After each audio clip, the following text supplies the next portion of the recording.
Hello guys, Fish767 here. So today we're back with the programming stuff, and today I'm going to show you how to save the game, basically.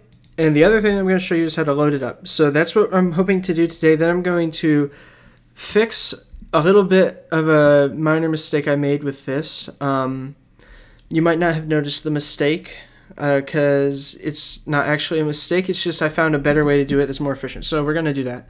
And then the other thing I'm going to do is get you in the right mindset to actually be able to start making your own game, and then we can add pieces as we go, and then you can decide if you want to use them or not, and that'll be up to you. But I want to get this set up so that it's a completely usable game, and then we can add the parts as we go. So let's start. We need to be able to save the file. Now this is the only time, or at least the only time that I know of, that I'm going to tell you to just copy code. And the reason why I say that is because I actually don't know how this code works, but it does work. So this is the code that we're going to copy. It is this download function right here. I'm going to, it's actually this function, but I'm going to put this on GitHub, and I'm going to put the GitHub link in the description. So you can click on that link, it'll take you to the GitHub, and then you can download this file from GitHub. And I'll actually put the entire game there as I go, so you can download this part from GitHub. So I'm just going to go over to JS, create a new thing. We're going to call it download.js. Alright, now that we have that open, I'm just going to copy this download function, paste it in here. There we go. I have an error because I didn't get the last ending bracket. Okay, so what does this thing do? Well, first it takes the string data. So what the string data is that's what you want to save. Then it takes the file name, so that's whatever you're going to call the save file. Then it takes the MIME type, and so what a MIME type is it's the type of document that you want to make. I hope. So, yeah, that's what we're doing. And then it spits it out into a text file, basically. So the next thing that we're going to have to do is we're going to have to create another function. We're going to call this one save. Then we're going to give it parentheses. Yep, okay, there we go. So what we want to put in here is I need to actually go check what we have right here. So,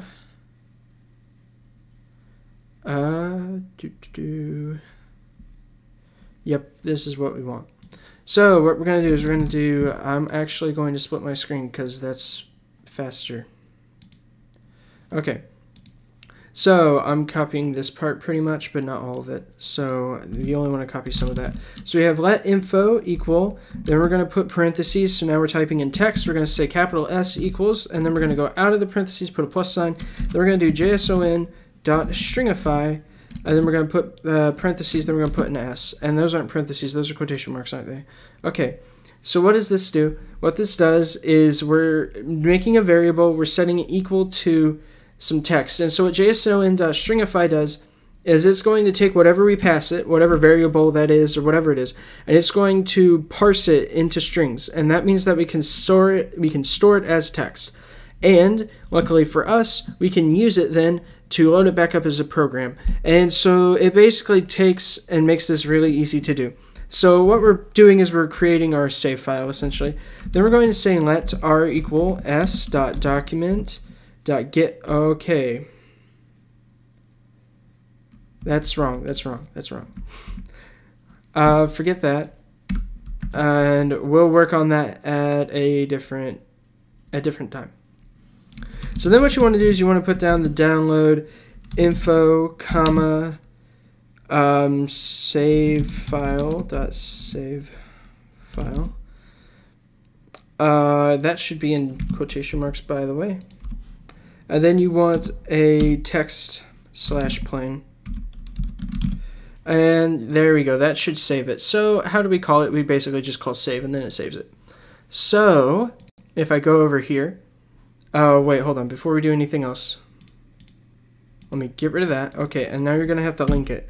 So we're going to type, once again, script scr, or src, I mean, and then we're going to grab the download. Now, there is one thing. Because the download is just a passive file, essentially we're not going to actually be running any code from that. It's just there defining functions. We're going to put it first because we're running the code from here, and if it were to run the download thing from here before it was actually declared here, we'd get an error. So this just stops that from happening. It makes it impossible. because by the time that this loads in, this will have already loaded in previously. So it's really useful. So now we're going to take this Y, where I have the load room, we're going to replace it with save, and that will let us check if it works. So I have to open this thing with live server, give it a minute. Alrighty, there we go. So let's see if it works. And if we press Y, it saves. Okay, now what I'm going to do is I'm going to go to that save file and pull it up. So give me just a second. Here we are. So there is our thing. Now if we load that back in, you'll see that this is perfectly usable text. Our code. This is perfectly usable code. That works completely for our code.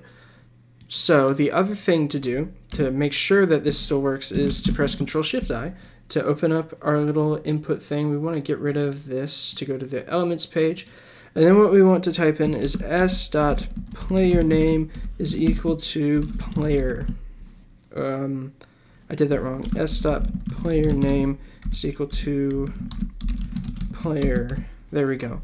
Now we press the Y, it saves it again. Now if I open it, you can see that we have a player name, we have a comma. It's still usable code. Whoopsie daisy, that's not what I wanted. So this means that it works. So now how do we load it? So we go back up here, or no, my bad. We're still in the game. Then we have that option. Where was it that we had this option? It was right here. So what we're going to do, I'm going to address this right now. We're fixing this because this is a mess. So what you want to do is we're going to create another file. We're going to call this one, just for funsies, we're going to call it the big switch. You don't have to call it that, but I am. The big switch.js. Alrighty, so what goes in here? Well, we're putting a switch function in here. So what is a switch function? The switch function is basically an if-else function that is a whole lot easier to use. So I will explain it more when we get there. So we're going to call the function switch, or no, we can't call it switch. We're going to call function game. I guess that works. There we go, and then we're going to need a number here. So did I already tell you what a switch function is in the other one? I did not. Okay, so we're going to have to teach you about, well, I'm going to have to teach you about a switch function. So here's what a switch function does. It's a function, so you do switch, and then you have to pass it something, which is a number. Then you put the brackets, and then we have cases. So the case corresponds to the number, and then inside of those cases you can put the code, and then you have to put a break, otherwise it'll run through all the cases at once, and we don't want that. So a switch function is an if-else statement. So what a switch function basically means is what you're doing is you're saying if, so hold on. So you're saying let num, essentially, and then you're saying if num is equal to 0, then what you're going to do is you're going to run the code that's in the case 0. Else, if num is equal to 1, then you run case 1. So essentially this is the same thing as if I were to type in this. So this is the exact same as this. Why does that matter? Well, because this is less code. So we use this instead of using this. And that is the difference between a switch and a if function. And a switch function is really great to use. So now what we're going to have to do is we're going to cut this, and then I'm going to go to the big switch, and we're going to go type, which I have to make this function. We haven't made it yet. And then we're just going to paste that. Okay, so now you want to head back to this. You want to go below the create op function. You're going to create another function. We're going to call this function type. And so it takes text. And then what we do is we want to put this text into our program. So how did we do that before? Well, we said textbox.innerText equals game.textNum. So now what we're going to do is we're going to paste this down, and we're just going to replace that with text. So now it says textbox.innerText equals text. Alrighty. That works. So now we have to delete this. So now we have the OC equals nothing, and we're going to put that with our text, with our type function. Then we have this, which is going to create our options. So what do we want to do now? Well, we're going to cut that. We're going to go to the switch. We're going to paste it. And now we're just going to take the options that we had, which were these. We're going to cut them. and then we're going to paste them right here with a double parenthesis. Shoot, I've lost them. So we're going to Control Z, then we're going to cut them again, that way I have them, and paste them. Okay, there we go. So now what you want to do is you want to delete this, and then you're literally just going to move this up here. Then you're going to delete this, and you're going to move this up here. Make sure to grab everything, because I just about didn't. And then you delete this. Okay, so now we're just doing it here, and you know what? That looks a whole lot better, doesn't it? I think that you will agree that this is a much better way of doing things than how we did them before. And so I'm just doing some quick coding tricks to get this thing done very quickly. Otherwise, we'll be here forever. There we go. So that's one of our cases. So this is case 0. So what we want to do is we want to tell it game 0. So instead of having load room, we'll just put down the game, and this makes it a whole lot easier. So we just go with game 0, and then what it does is it runs the first code. It runs the 0 code. Then instead of the load room, what we're going to do is we're going to go game 1. Alright, whoopsie daisy, that should be a game. I'm, of course, deleting the wrong characters. Okay, we want it to say game 1. Alright. Then we go back here, and we're going to have to cut this. So we cut this. And then what we do is we type, and then we paste it in. Then we come back. I just went to the wrong area. I'm still in the wrong area. Okay, we come back over here. Then we're going to cut this. Then we're going to, what are we going to do? We're going to go create up. Paste it. Alright, then we're going to do create op, and we're going to come over here. We're going to cut this. We're going to paste it right in here. Okay, so the reason why we have the breaks is because when it runs through this, let's say we're running it and we're doing it for number 1. It's going to find case, or we're doing it for 0. It's going to find case 0. It's going to run through all this code. If the break isn't here, it also runs through all of cases 1 code, which erases case 0 and basically makes it so that you only see case 1. And if we had more cases, it would keep doing that until it got to the last one, and that would be what it displayed.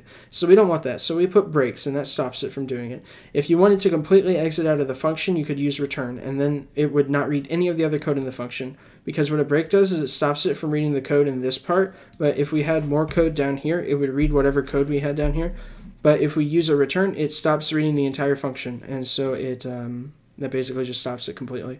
So we can get rid of this now because we don't care anymore. And the other thing that we have to do is we have to come back here and switch this to game 0. Okay. Now, why is this great? Because this lets us see just exactly what we're doing. It makes it really easy to figure it out. So instead of having the mess of the arrays and the nested arrays and all that junk, we've gotten rid of that. And we just have this, and this is much easier to use. It's easier to understand, and it's easier to program, and it's also easier to edit. So let's say I want to look at the 3rd room in the game, so then I'd have to look at case 2, but we don't have that. So let's say we are looking at the 2nd room in the game. So I'm looking at the 2nd room in the game, and I know that that is case 1. I know that it is this room. So then I can say, all right, I want to change the text of the room. Well, look, it's right there. It's the type function. I don't have to mess with arrays to figure out where it is in the array, because that is very messy. So then I want to change one of the options. There you go. They're both right there. It's very easy to change them. And so creating another room is super duper simple. You just go case 2. Then you do type, and then you put whatever text you want in here. So let's say there is a slime. What do you do? There we go. So we can do that, and if I wanted to, I can actually do a /n, which I'm going to do. Wait, I've got the /n in the wrong spot. So you want to do /n, or you can do BRs. It doesn't matter. Actually, it might. I'm not sure. We'll figure that out. So then you do a create option, and then you can do like fight, and then you can put down, you know, whatever code you want. Let's go with fight, and we can make code for that here in a second. I'm actually not going to make the code for that because I don't have that much time today, so this is going to be a shorter video, but it would take a long time to do that. And then you can do like run. So then you can have like whatever your run code is here. So what I'm going to do is I'm instead just going to do game 4 and game 3. And so then you can make this entire thing simply with text. And so then what you can do is you can do case 3, and then you can do type, yeah, the slime kills you. And then you can do like a game over, create up, game over, and then you can put a comma, and then you can create another, or you can go to the next thing, and you can put down game 0. Alrighty. Then we want to do the 4th one, which is where you run away from the slime. So then you can do case 4, and then you can do create op, or no, we want to type first. So then you can do type, and what you're going to type is you run away from the slime. That should be in text. Whoops. So you run away from the slime and find a treasure room. Let's go with that. And then you just create an option. We're just going to give it collect treasure. And then we're going to put down, that should not be a capital T. Then we're going to put down game 5. And then you can keep on going, and you can keep on making this stuff. And so then let's just change that. That can... We're going to... Huh.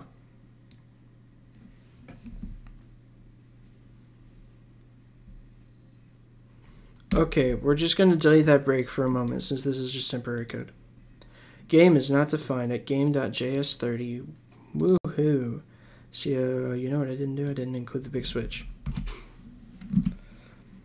So, we want to do that. Script. That should be an src. I've done this so many times. scr. js.script, the big switch. That's what I want. Alrighty, here we go. So now you can go boy, and then we have a create oo is not defined. Of course I would put create oo. I'm the only person in the world who would do that. So there's a slime. What do? We can run. You run away from the slime. Yay. So you can basically do it like that. And then if you want to check, you know, let's say that you actually figure out a way to fight the slime and he kills the slime, and you want to say, instead of saying that the slime kills you, you go, you killed the slime. Okay, and then we say, you get a slimy patch or something. Alright, so you want him to have a slimy patch. So then what you can do is you can do s.inventory is equal to, put an array, and then you can put down, put an object. That's so much easier. Then you can do s.inventory. So what you want to do is s.inventory dot slimy patch dot number plus plus. That should work. Slimy patch is undefined.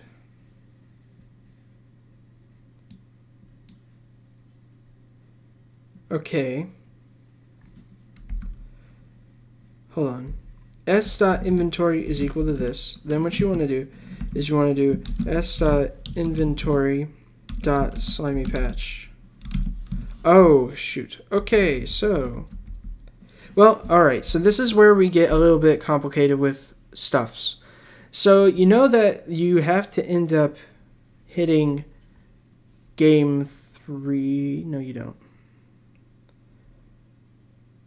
Alright, here's our option. So we know that the inventory thing is going to come up after this, sometime after case 2. So we're just going to define the inventory there. Then we're going to do s.inventory dot slimy patch. So this is the first time that you ever get a slimy patch. So we know that it has to exist now. So we're going to set it equal to another object. Then we're basically going to copy that. And then we're going to do dot num equals 1, because we know that we have one now. So then, if we do that, and we do s.inventory slimy patch, and now we have one slimy patch, and there you go. That's how you can do that. So then, if you want to check if you fought the slime, you can just check if you have a slimy patch. The other option is you can do s.slime equals true. And then, if you want to figure out if you fought the slime, you can do s.slime. And you can do that for other rooms too. So if you have a room where he fights a dragon, and you want to check if he actually killed the dragon, you can say, when the dragon dies, do s.dragon equals true. And then you can go and you can check that in your another code with an if statement. You can say if s.dragon, and so if it exists, then it will come back as true. If he didn't kill the dragon, then you won't have the s.dragon, and so it'll be false. And so basically, you can put down the if s.dragon, and then you can put in the square brackets. So essentially, if you wanted to check if you killed the slime, let's say, we can say if s.slime, and then if that's true, then what we can put down is type GG. Okay. So then what we're going to do is we're going to put a game 5. Okay. Case 5. And then what we're going to do is we're going to put this in here. Hold on. Okay, and then we put down an else, and then we can go with type the slime kills you. There we go. Okay, so then we switch this to a game 5, and we switch this to a cool backspace one of these. Alrighty, that's not how you spell cool. So let's say that you want to check if he killed the slime. So then if he kills the slime, you go to room 5. If you don't kill the slime, then you go to the treasure room, and then you still go to room 5. But if you kill the slime, then it'll figure out that the slime thing is true, and it'll type GG. Otherwise, it'll kill you. So let's see if that works. So it says GG. Alrighty, sweet. Then otherwise, we go with girl, or wait, why did I do that? I'm completely messing things up. Then you press the run, collect treasure, the slime kills you. You see how that works? It's just that simple. The other thing that we can do now is instead of setting it equal to true, what we can do is we can set that equal to 1. And then what we can do is make another option where we go create op not cool. Let's go with not cool. And then what we can do there is we can just make another room, so we can go game 6.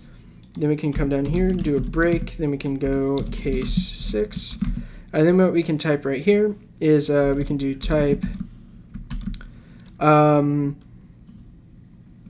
you feel bad for killing the slime and try to bring it back. Yeah, and then we can go it doesn't work. And then what you can do is you can do s.slime is equal to 2. And then you can do, what is it? We can do create op, and then we can type here, okay, and then we can type game 5. So now what we do is we check if s.slime is equal to 1, then what we do is we type GG, else if s.slime is equal to 2, then what we type is the slime kill, or no, type, I'm forgetting things, type you learn how to raise the dead, how's that, or this doesn't make any sense as far as storylines, but this is for coding purposes to help you learn. And then we do else. So what this does now is if you've only gone to the first room and you press the cool, you get GG. If you've gone to the first room and then you press the not cool, you learn how to raise the dead. If you didn't go to the first room, you get the slime kills you. So let's see if that's how it works out. So the slime killed you, you get the slimy patch, not cool, you feel bad, you try to bring it back, doesn't work, you learn how to raise the dead. There we go. So that's how that's supposed to work. And then if we go to the cool, it just gives you GG. So then if we go to the, whoopsie daisy, I need to press run. If we go to the run, then it kills you. So you can see that it actually works out, and that means that you can put varying paths, and basically by setting the s.path 1 or path 2 or whatever, you can learn which path they've gone down or what decision they have made in the game, and you can change what text your game gives and what options you put using these if statements. And that means that you can create a pretty dynamic text-based game even if you don't know how to actually run through and do stats for a character and how to actually make them fight and stuff. But you could even do that if you wanted to. You could do s.stats, and then you could set it equal to an empty thing like we did here. And then you can do s.stats.attack and set that equal to a number. And then you could have certain events in the game that increase your attack stat. And then you can say, when you go into a room to fight something, if your attack stat is greater than their defense stat or something, deal them damage. And you can set their health equal to like s.enemy.temp.health or something like that, basically by setting these arrays or these objects. And then you can lower their health going through a loop every single time, and then when their health is equal to 0, instead of making it go through the loop, you say type the enemy has died, and then you create an option to go on to the next part of the game. So you can actually, just using the switch function and the way to create variables inside of this object that I have just shown you, you can create a completely good text-based game. With battles, you can put items in there, you could make them use the item. You can do anything really with this. And so it's just about learning how to make loops in the code, how to use if functions to make the loops, how to use switches to make rooms, etc., and how to program in variables, either by creating a variable, which you can do, or by putting the variable inside of an object, which you can also do. You can do lots of fun things with this, and it's you can also just define the variables as you go. And so one of the good things about defining the variables as you go is that if I go here and I press the run, right, and then I do save over here, we get this save file. So if I want to open this, you can see that we get the inventory, but there's nothing in there. So what we can then do is if we refresh and we fight it, then we go and save, you'll see that we now have the inventory, and we have that we fought the slime. And so because we didn't define the slime in the case where we didn't fight it, that save file is smaller, and that's a good thing because it shouldn't have the slime in there. There's no reason for it to be there. So basically you can minimize the amount of space that your save file takes up by using objects this way, and you can also minimize the amount of code in the game by doing this. Now, there are some times where creating a global variable will be better, and there are other times where creating a thing inside of your save function will be better.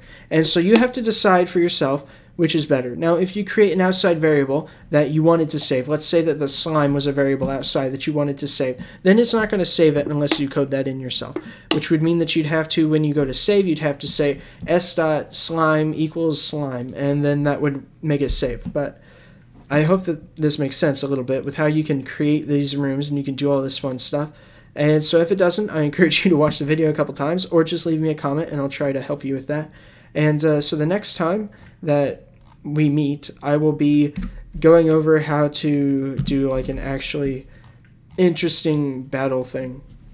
And so we'll go through that, and I'll show you how to do more than this, essentially. How to go from just having pre-scripted rooms, which they will probably still be pre-scripted, but how to go from this to an actually like nice battle thing and stuff, and proper equations for that. Although, to be honest, it's very difficult to do proper battle stuff, so I'll see. But we're going to try to do the battle stuff next time. So thank you guys for watching. I'll see you on the next one. Goodbye.